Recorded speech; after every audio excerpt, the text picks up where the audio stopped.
अपना नामांकन जब करने गया, अपने एक ऑटो में गया जो अपने भाई अरविंद जी के साथ ऑटो में मैंने नॉमिनेशन किया, क्योंकि मैं ये बताना चाह रहा हूँ कि मैं लोगों के बीच में ही रहूँगा, रहता आया हूँ। उनकी दिक्कतें, उनकी परेशानी, उनके दुख सुख में, उनकी जयंती में, उनकी बरसी में, सब मैं यहाँ पर प्रधानमंत्री जी का हमेशा स्वागत करते हैं। पटना आए और जो डबल इंजन सरकार है जो कितनी विफल है वो भी देखें आके। एक बार क्यों 10 बार आए, भाई देश के मुखिया हैं, क्यों नहीं आके यहाँ पर आके यहाँ के हालात अगर देखेंगे, अगर सुलझाने की कोशिश करें तो बात बने ना। बड़े वादे किए, सारे खोखले निकले। स्पेशल पैकेज देंगे बिहार को, उसमें पटना साहिब की उन्नति होगी, जो सुविधाएं हैं वो बढ़ेंगी। 1.25 लाख का पैकेज कहाँ गया, मैं पूछना चाहता हूँ। विशेष राज्य का दर्जा का उन्होंने वादा किया था, कहाँ गया। यहाँ पर पटना साहिब एक खूबसूरत शहर, हमारा अपना शहर, हमारी शान, हमारी पहचान, वो इस हालत में है, तो फिर प्रधानमंत्री जी को तो जवाब देना। पटना साहिब लोकसभा सीट से इंडिया अलायंस के उम्मीदवार अंशुल अविजित ने नामांकन कराया। दिलचस्प देखने वाली बात यह रही कि उन्होंने ऑटो रिक्शा से जाकर अपना नामांकन कराया। जब पत्रकारों ने सवाल किया कि आप ऑटो रिक्शा से क्यों हैं, तो उन्होंने साफ तौर पर कहा कि हम सिंपल लोग हैं, सिंपल तरीके से ही रहते हैं और हम जनता के बीच में रहने वाले लोग हैं, हम बाहरी नहीं हैं, हम लोकल हैं। तो आइए क्या कुछ कह रहे हैं, सुनिए। देखिए, मेरा नॉमिनेशन सिर्फ नहीं था पटना साहिब के, वो हर नागरिक का नॉमिनेशन था जो बदलाव चाहता है, जो परेशान है, जो हालात से, जो बेरोजगारी से, जो महंगाई से। और मैं लोगों के बीच में रहूँगा, यहीं पर रहूँगा। मैं नॉमिनेशन, अपना नामांकन जब करने गया, अपने एक ऑटो में गया जो अपने भाई अरविंद जी के साथ ऑटो में मैंने नॉमिनेशन किया, क्योंकि मैं ये बताना चाह रहा हूँ कि मैं लोगों के बीच में ही रहूँगा, रहता आया हूँ। उनकी दिक्कतें, उनकी परेशानी, उनके दुख सुख में, उनकी जयंती में, उनकी बरसी में, सब मैं यहाँ पर रहूँगा। इसीलिए नामांकन के बाद जो हमारा संघर्ष है, जो जीत होगी, वो पटना के हर नागरिक की जीत होगी। पटना परिवर्तन के मूड में है सर? बिल्कुल परिवर्तन के मूड में है, क्योंकि लोग त्रस्त हैं, परेशान हैं, ताश हैं यहाँ पर। और इसीलिए क्योंकि यहाँ पर के जो मौजूदा सांसद हैं रविशंकर जी, बड़े तजुर्बेदार हैं, वरिष्ठ हैं, लेकिन यहाँ पर कभी मौजूद नहीं हुए, कभी आए नहीं, बल्कि यहाँ पर तो पोस्टर लग गए, हमारे सांसद किधर हैं, तलाश करें, तलाश गुमशुदा के पोस्टर लग गए, लापता सांसद के पोस्टर लग गए, क्योंकि कभी लोगों के बीच में रहे ही नहीं। जब दुख सुख को समझेंगे नहीं, सुलझाना तो एक और, दुख सुख के बीच में रहेंगे नहीं, तो अपना जो दायित्व है, जिम्मेदारी है, कैसे संभालेंगे। और ये तो कभी रहे नहीं। एक मुझे कार्य बता दीजिए इनका, रोड निर्माण का या गली का, जो सामुदायिक भवन का, कुछ भी हो जो उन्होंने किया हो। इसलिए बदलाव का यहाँ पर जज्बा है, एक भावना है। रोड शो का प्रभाव पड़ेगा? रोड शो किया उनके लिए? देखिए, हम प्रधानमंत्री जी का हमेशा स्वागत करते हैं। पटना आए और जो डबल इंजन सरकार है जो कितनी विफल है वो भी देखें आके। एक बार क्यों 10 बार आए, भाई देश के मुखिया हैं, क्यों नहीं आ सकते। लेकिन यहाँ पर आके यहाँ के हालात अगर देखेंगे, अगर सुलझाने की कोशिश करें तो बात बने ना। बड़े वादे किए, सारे खोखले निकले। स्पेशल पैकेज देंगे बिहार को, उसमें पटना साहिब की उन्नति होगी, जो सुविधाएं हैं वो बढ़ेंगी। 1.25 लाख का पैकेज कहाँ गया, मैं पूछना चाहता हूँ। विशेष राज्य का दर्जा का उन्होंने वादा किया था, कहाँ गया। यहाँ पर पटना साहिब एक खूबसूरत शहर, हमारा अपना शहर, हमारी शान, हमारी पहचान, वो इस हालत में है, तो फिर प्रधानमंत्री जी को तो जवाब देना पड़ेगा ना। नीतीश कुमार कमल का चिन्ह लेकर के घर घर का बेटा है, नेता नहीं जी। नीतीश कुमार कमल का चिन्ह लेकर के रथ पे सवार थे रोड शो में जी। नहीं, देखिए, नीतीश कुमार की अपनी राजनीति है, अपना राजनीतिक सफ़र है, मैं कोई टिप्पणी देने नहीं आया हूँ।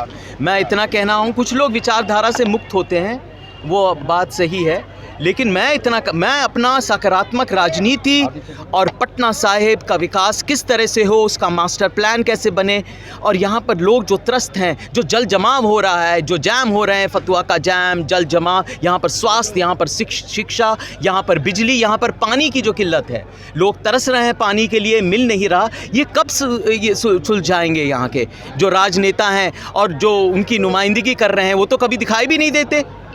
अंशुल भैया जिंदाबाद। में डॉक्टर अंशुल कुमार जी का झंडा लहराने जा रहा है और बहुत बड़ी बहुमत से लहराने जा रहा है। किन मुद्दों के साथ इनके साथ हैं आप? किन मुद्दों को? मुद्दा हमारा नहीं है, मुद्दा जनता का है। बेरोजगारी का मुद्दा है, महंगाई का मुद्दा है, सरकारी तंत्र को बेच देने का मुद्दा है, सेना को खराब कर देने का मुद्दा है, सिलेंडर को 1200 में बेचने का मुद्दा है। ये सारे जनता का मुद्दा है और हमारे प्रत्याशी अभिजीत भैया, अंशुल भैया, वो जनता की लड़ाई लड़ रहे हैं। पार्टी तो है ही, पार्टी तो कांग्रेस ने हमेशा जनता की लड़ाई लड़ा है, लेकिन इस बार पटना साहिब के लोकसभा की जनता और हजारों लाखों छात्र, बिहार के छात्र जो सरकारी नौकरी या किसी तरह की नौकरी के लिए परेशान हो रहे हैं, उसकी लड़ाई लड़ने के लिए अभिजीत भैया आए हुए हैं। आज आपके नेता नॉमिनेशन के लिए टेम्पू से आए हैं, मतलब क्या कुछ कारण था? जनता के नेता है तो जनता के नेता है तो जनता की गाड़ी से आए। ये तो हमें गौरवान्वित महसूस होना चाहिए था कि जो कैम्ब्रिज विश्वविद्यालय में पढ़े हुए हैं वो टेम्पू से आ रहे हैं, ये बताना चाहिए। ये कोई मोदी जी का रोड शो नहीं है कि पूरे प्रशासन तंत्र को जमा कर लिए, हजारों पुलिस वाले को जमा कर लिए भीड़ बताने के लिए, और जबकि जनता की भीड़ नहीं है। साफ तौर पे कह रही है कि दिखावा है टेम्पू से आना। दिखावा है? अरे दिखावा तो 10 लाख का सूट पहनना है और चाय बेचना है। दिखावा तो है कि देश को बेच देना है। दिखावा तो है कि सेना को खराब करना है और सैनिक के नाम पर वोट मांगना है। जब परसों मोदी जी आए थे, रविशंकर प्रसाद को अपने गाड़ी पे बैठा के घुमा रहे थे, उनके 10 लाख प्रचारी कर रहे थे, क्या कहिए? क्यों नहीं कहेंगे? आए थे, क्यों नहीं बात की है कि 2 करोड़ अगर मैंने पर साल बोला है तो 10 साल में 20 करोड़ रोजगार होता है? क्यों नहीं बोले कि 100 दिन में काला धन ला पाए कि नहीं ला पाए? क्यों नहीं बोले कि हम भाई किसानों की आमदनी दुगना कर देंगे? इतना निरसंस सरकार है अभी दिल्ली में मोदी जी की कि किसानों पर हथगोला बरसाने का काम किया है, रोड पर दीवार बनवाने का काम किया है, कांटियां बिछवाने का काम किया है, और इस तरह के गलत तरीके से उनको बॉर्डर पर करना चाहिए था कील लगवाने का काम, लेकिन उनकी हिम्मत नहीं है बॉर्डर पर जाने की। वो कांग्रेस पार्टी जाते आई है। आज जो भी आप भारत का नाम देख रहे हैं पूरे विश्व में, वो कांग्रेस के बनाए हुए संस्थान है और सभी लोगों का नाम पूरे भारत में किया गया है। मोदी जी ने देश बेचने का काम किया है, मोदी जी ने देश बेचने का काम किया है। बिहार ही नहीं, पूरे भारत को, युवा को ठगने का काम किया है, मूर्ख बनाने का काम किया है। आज 10 साल होने को आया, मैं बिहार का हूं, लेकिन बिहार में उन्होंने एक छोटा सा फैक्ट्री भी नहीं खोला। आप बताइए कि कितना निर्लज्जता है उनके वादे में, जो उन्होंने वादा किया था कि मैं बिहार को बदल के रख दूंगा। बदल दिया उन्होंने, बिहार को बदहाल बनाने का काम किया, मजदूर की फैक्ट्री बनाने का काम किया। और आप सब लोग भूले नहीं होंगे कि कोरोना के काल में कैसे लाखों बिहार के मजदूरों को बेबस किया गया। तो इस तरह की जो निर्लज्जता सरकार है, इस बार हम लोग उनको जवाब देने का काम करेंगे। और कांग्रेस पार्टी की ही नहीं, पूरे बिहार की जनता इनको बहुत तगड़ा जवाब देने जा रही है। अभिजीत अंशुल पे पटना साहिब की जनता कैसे भरोसा करे? कैसे भरोसा? 10 साल पहले ही ठगा चुकी है। कौन? रविशंकर प्रसाद के नेतृत्व में। यही तो मैं कहना चाह रहा हूँ कि आज अगर पटना महासाहिब क्षेत्र की बात कीजिए, मैं मुसल्लापुर में रहता हूँ। आज जो है खुला हुआ, हर साल 50 बच्चा और 10 बच्चा गिर के घायल हो जाता है, गुजर भी जाता है। इतना निर्लज्ज सरकार है कि 2 बार से सांसद है, 3 बार से सांसद है, लेकिन आज तक उन्होंने नहर का काम नहीं करवाया, जबकि पूरा वोट मांगा जाता है। तो इस बार समझ चुकी है, इस बार ये बिहार की जनता, पटना साहिब जनता समझ चुकी है कि सिर्फ और सिर्फ रविशंकर प्रसाद को राजनीतिक रूप से पतन कर देना है। न पटना यूनिवर्सिटी को केंद्र का दर्जा मिला, न पटना एयरपोर्ट का हुआ, ना ही कोई रोड का नया बनाया गया, कुछ नहीं, सिर्फ और झूठ बात। और ये जो मोदी आए थे ना, जब उनको कोई बहाना नहीं मिलता है तो मंगलसूत्र छीन लेगा। अरे मंगलसूत्र छीनने वाले तो आप लोग हैं। मंगलसूत्र जो सोना मिलता था 20-25 हजार रुपए, आज वो 70,000 रुपए बिक रहा है। बताइए इस देश का लुटेरा कौन है? आज एक लाइन मैं और कहना चाहूंगा, और बड़ा कितनी निर्लज्जता के साथ अपने गुजराती व्यापारी दोस्तों का करोड़ों 50 लाख करोड़ माफ कर दिया। और किसान का कर्जा जब उसने गरीब ने माफी के लिए मांगा माफी करने के लिए, तो उन्होंने मना कर दिया। तो इस तरह की निर्लज्जता भारतीय जनता बर्दाश्त नहीं करेगी। आप जहाँ से आए, क्या करना?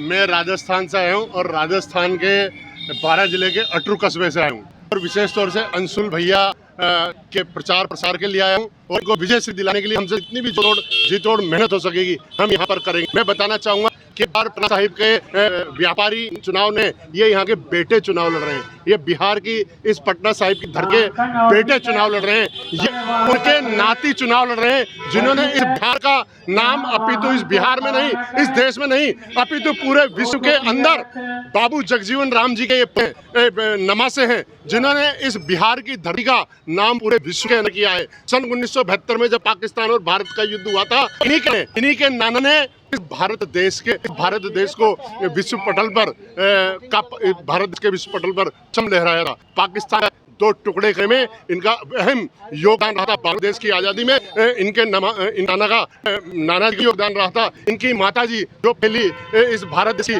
प्रथम लोकसभा अध्यक्ष रही हैं, ये उनके बेटे हैं। तो इस बिहार की धरती के, पटना की धरती के ये बेटे हैं। मैं तो इनकी जनता से यही करबद्ध निवेदन करा कि एक बार बेटे को देखो, आपने इनको तो अवसर दे दिया जिन्होंने इस पूरे देश को दूसरों के कुछ चंद व्यापारियों के गिरवे रख दिया है और यहाँ की जनता को बेरोजगार कर दिया है, युवाओं को बेरोजगार कर दिया है, युवाओं को चंद पूंजीपतियों के हाथ में सौंप दिया है। मैं यही पुनः आपके चैनल से इस बिहार साहिब की धरती को, यही यहाँ के पुत्रों को यही कहूँगा, यही युवाओं से यही आह्वान करूँगा कि बाबू जगजीवन राम जी के नाम से जिन्होंने इस बिहार की का ही नहीं, इस पूरे भारत देश का ही नहीं, पूरे देश ही नहीं, पूरे विश्व अंदर इस बिहार की धरती का नाम गौरवान्वित किया।